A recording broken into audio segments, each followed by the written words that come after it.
Hello दोस्तों, मैं हूं अक्षय। मोगे इंस्टीट्यूट में बहुत बहुत स्वागत है। नाटा 2024 में रोड मैप टू 160 मार्क कैसे स्कोर होगा, ये मैं इस वीडियो में डिस्कस करने वाला हूं। नाटा के अभी तक 10 पेपर मतलब 10 वीक के पेपर हो चुके हैं, जहां से थोड़ा अंदाजा आ रहा है कि एप्टीट्यूड में क्या पूछ रहे हैं, जीके में क्या पूछ रहे हैं, ड्राइंग में किस तरीके से क्वेश्चन आ रहे हैं, ड्राइंग में कितना स्कोर हो सकता है, एक्सपेक्टेड स्कोर क्या है, ये भी मैं थोड़ा सा यहाँ पे बोल पाऊंगा। तो मैं स्टार्ट करता हूँ। देखो, ये वीडियो मैं फर्स्ट ऑफ ऑल ड्राइंग से स्टार्ट करूंगा। फर्स्ट जो पार्ट होगा ये ड्राइंग होगा, क्योंकि ड्राइंग इसके लिए स्टार्ट कर रहा हूँ क्योंकि ये मेरा सब्जेक्ट नहीं है। मैं दो थोड़ी सी बातें करके जो मेन एप्टीट्यूड पार्ट है उस पर मैं फोकस कर पाऊंगा। देखो, ड्राइंग में 3 सब्जेक्ट आ रहे हैं। एक है 2D कंपोजिशन,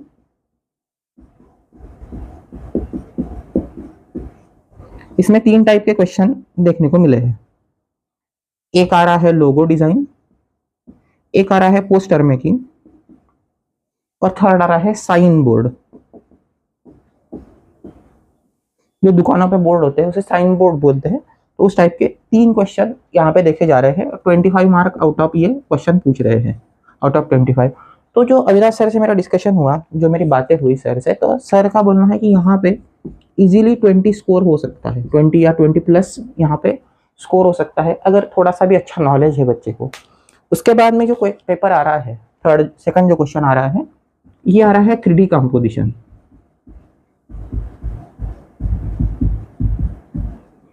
3D कंपोजिशन ये थोड़ा सा टिपिकल नाटा में जैसा देखा जाता है उसी टाइप के क्वेश्चन हम बोल सकते हैं। मैं यहाँ पे लिख देता हूँ टिपिकल टाइप। टिपिकल टाइप का मतलब ये हुआ कि यहाँ पे स्कोर करना थोड़ा डिफिकल्ट है। आउट ऑफ 25, अगेन 25 का पेपर है, शेड शैडो ड्रॉ करनी है, सारी चीजें ड्रॉ करनी है, वो भी 30 मिनट्स में के अंदर अंदर ड्रॉ करनी है। तो ये इतना इजी बात नहीं है, इतनी इजीली नहीं हो सकता। स्टिल सर जो बोलते हैं कि पॉसिबिलिटी है, अगर बच्चा थोड़ा प्रैक्टिस करे तो पॉसिबिलिटी। तो यहाँ से भी 20 मार्क के आसपास स्कोर करना काफ़ी ईजी है। 20 मार्क यहाँ पे बच्चे आराम से स्कोर कर पाते हैं, क्योंकि हमारी एक बच्ची ने 65 मार्क के आसपास ड्राइंग में स्कोर किया आउट ऑफ 80। तो उसका 3D composition and 2D composition दोनों में उसका अच्छा स्कोर रहा है। अब बात करते हैं, देखो थर्ड ये आ रहा है 3D मॉडलिंग। 3D मॉडलिंग, देखो 3D मॉडलिंग का क्वेश्चन इस साल नए सिरे से पूछ रहे हैं, नए तरीके से इसका क्वेश्चन बनाया जा रहा है। तो इसके लिए क्या इंपॉर्टेंट है, इस पे फोकस होना चाहिए। तो आपको मेरे हिसाब से जो टोटल प्रिंसिपल ऑफ डिजाइन है कि डायनामिक ड्रॉ करो, कॉम्प्लेक्सिटी ड्रॉ करो, लेयर ड्रॉ करो, ऑर्डर ड्रॉ करो, ये जो सारी चीजें हैं ये प्रिंसिपल ऑफ डिजाइन है। तो आपने जो मेन 40 प्लस प्रिंसिपल है, 40 प्लस प्रिंसिपल ऑफ डिजाइन है, वो एक बार स्टडी करो। वो अगर स्टडी करेंगे तो यहाँ पे स्कोर करना बड़ा ईजी होता है। ये 30 आउट ऑफ आ रहा है क्वेश्चन, 30 मार्क आउट ऑफ आ रहा है। और मेरा और सर का जो डिस्कशन हुआ कि यहाँ से 30 आउट ऑफ इजीली कोई भी बच्चा 25 स्कोर कर सकता है। तो अगर हम इनका सबका टोटल करें तो ये अराउंड 65 आता है। अराउंड 65 मतलब 62 से 65 स्कोर करना ड्राइंग में ये अच्छी पॉसिबिलिटी मानी जा रही है। 65। अब देखो, बहुत सारे बच्चों का ड्राइंग वीक होता है। अगर इस केस में आप जरा लैग भी कर जाते हो और यहाँ पे 55 भी लेके आते हो, तो भी आप 160 टच कर सकते हो, अगर एप्टीट्यूड में जो मैं टॉपिक बोलूंगा उसी पे फोकस करोगे। मैं ये नहीं बोलता हूँ कि ड्राइंग पे निगलेक्ट करो, ड्राइंग बहुत इंपॉर्टेंट है, क्योंकि 3D मॉडल, 3D कंपोजिशन ये बाकी बच्चे लैग करते हैं, वहां पे आपको स्कोर करना है। देखो कंपटीशन क्या होती है, जहाँ पे बच्चा हारेगा उसी जगह पे आपको जीतना है। तो ये सिंपल कंपटीशन है। 2D डिजाइन में सभी को मार्क मिलना ही है, पर इन दोनों में बच्चे लैग करते हैं। 3D कंपोजिशन के शेड शैडो के रूल टीचर्स को पता नहीं होते, अविनाश सर पढ़ाते हैं, टीचर्स को भी नहीं, गलत पढ़ाते हैं। 2D कंपोजिशन के रूल, प्रिंसिपल ऑफ डिजाइन भी नहीं पता होते हैं, टीचर्स भी मिसगाइड करते हैं। तो इसमें काफी यहाँ पे बच्चों का नुकसान होता है। तो यहाँ पे ये चीजें जरूर ध्यान रखना, ये दोनों के दोनों स्कोरिंग है अगर आपको नॉलेज है तो। मेरे ख्याल से ड्राइंग की बात हो गई। ड्राइंग के मैंने तीनों सब्जेक्ट बताए, एक्सपेक्टेड स्कोर भी बताया। 55 अबव अगर आप मिलता है ड्राइंग में तो बहुत अच्छा स्कोर है, आप 160 तक जा सकते हो। अब बात करते हैं, देखो एप्टीट्यूड की।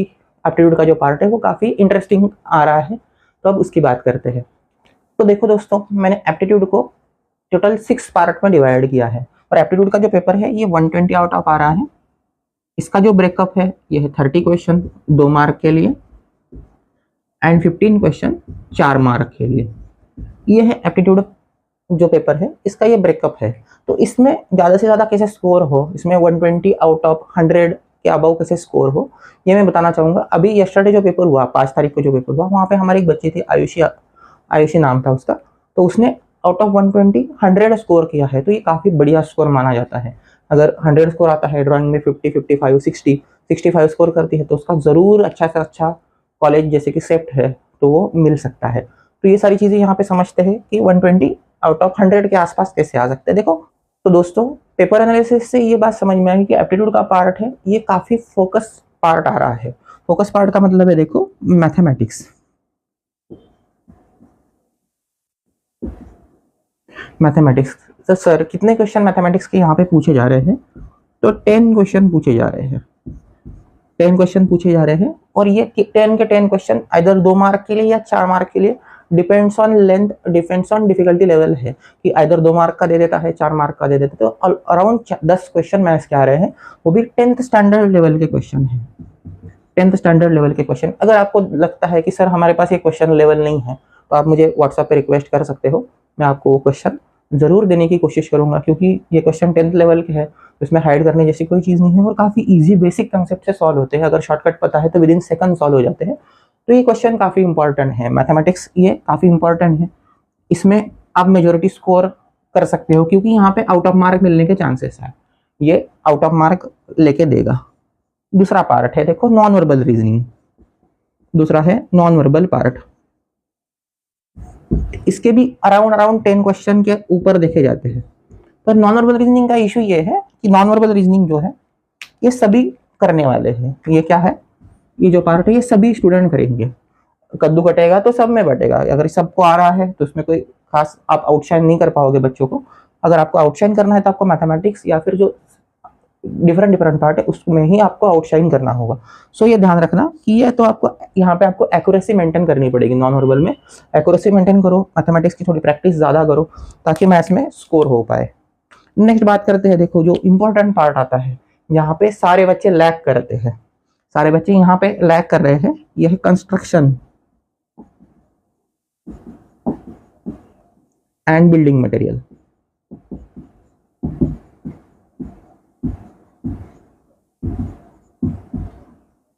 कंस्ट्रक्शन बिल्डिंग मटेरियल अगेन ये 10 मार्क का 10 क्वेश्चन यहाँ पे पूछे जाते हैं और यहाँ पे बच्चे लैग करते हैं। 2-2 मार्क के क्वेश्चन है, जैसे पेंटिंग पूछ लेते हैं या फिर मॉन्यूमेंट्स पूछ लेते हैं। ये जो सारा पार्ट आता है, ये सारा पार्ट यहाँ पे बच्चे फंस रहे हैं, यहाँ पे बच्चे स्कोर नहीं कर पाते हैं। मैंने ज़्यादा 10 क्वेश्चन ज़्यादा बोल रहा हूँ, एक 7 क्वेश्चन के आसपास ही यहाँ पे देखे जाते हैं।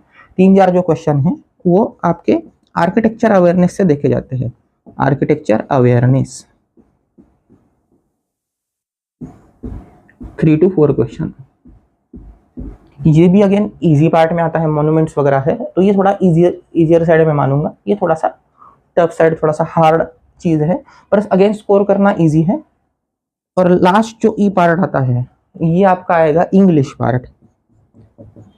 इंग्लिश देखो सभी बच्चे यहाँ पे जो भी स्टडी करते हैं ये सारे के सारे सीबीएसई बोर्ड के बच्चे हैं, तो उनका इंग्लिश काफ़ी अच्छा होता है ऐसा मैं समझता हूँ। इंग्लिश से 4 क्वेश्चन आते हैं, अराउंड 5 क्वेश्चन हम मान लेते हैं, कैलकुलेशन ईजी होगा।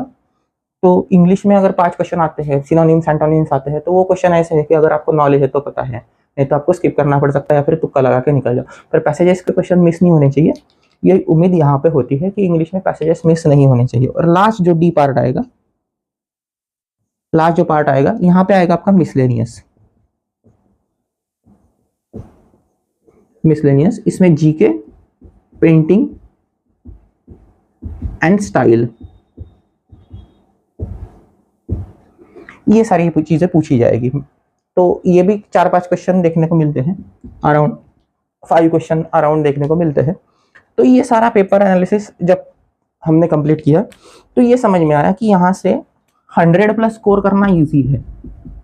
यहाँ से 100+ स्कोर करना इजी है। कैसे इजी है कि इसमें प्रॉपर स्कोर करो, इसमें प्रॉपर स्कोर करो, क्योंकि सभी करने वाले हैं, इसका स्टडी करना पड़ेगा।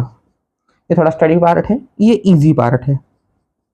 और बचता है इंग्लिश, क्योंकि आप सीबीएसई बोर्ड के हो तो ये भी आपको आ जाएगा। अब प्रॉब्लम आता है बस मिसलेनियस में, इसको अगर आप स्किप भी करते हो और एक्स्ट्रा स्टडी करते हो तो ये पार्ट भी कवर हो सकता है। तो इसमें हमने सोचा कि 100+ स्कोर करना ईजी है, क्योंकि एक क्वेश्चन अगर मिस करते हो, क्वेश्चन 2 मार्क या 4 मार्क के है, तो 5 क्वेश्चन का बफर बस मिलता है आपको स्कोर करने के लिए। सो ये चीज़ ध्यान रखनी है कि आपके क्वेश्चन स्किप नहीं होने चाहिए, मैथमेटिक्स पे एटमोस्ट फोकस होना चाहिए। नॉन वर्बल रीजनिंग ये सभी करने वाले हैं, सो नॉन वर्बल रीजनिंग भी करेक्ट करना है। ये सारी चीज़ें आपको अच्छे से देखनी पड़ेगी। देखो जब सारे बच्चे स्कोर करेंगे तो आपको आउटशाइन करने के लिए टॉप में आना पड़ेगा, 100+ करना पड़ेगा। अगर आप 70-80 स्कोर कर रहे हो तो इस मार्क का कोई वैल्यू नहीं है, क्योंकि ड्राइंग में आप 80 आउट ऑफ 80 स्कोर नहीं कर पाओगे। एप्टीट्यूड में ही जो स्कोर बूस्ट करना है वो यहीं से बूस्ट करना है। तो अगेन फोकस मैथमेटिक्स और नॉन वर्बल पे होना चाहिए, ये मैं बार बार बोल रहा हूँ। तो ठीक है दोस्तों, मेरे हिसाब से आपका 160 स्कोर ज़रूर आएगा। जल्दी ही हम नाटा के लिए वीडियो भी लेके आएंगे, जल्दी हम ये सारी सीरीज़ यूट्यूब पे स्टार्ट करेंगे। तो मिलते हैं नेक्स्ट वीडियो में।